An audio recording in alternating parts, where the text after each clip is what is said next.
түшпөсө эт казанына сен эмес ата энеңдин башы катты буру жок бул турмуштун азабына ыйлабай айланайын жаш канатым көптөгөн азап чеккен кыргыз атың түшүнөм айткан менен жеңил болбос колумда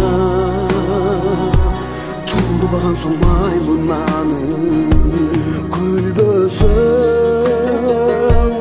көңүлүңдү көтөрбөсөң кубанып өзүңдө төрөлбөсөң кантип мен айта аламын кыргызсың деп кыргыздын жеринде да көгөрбөсөң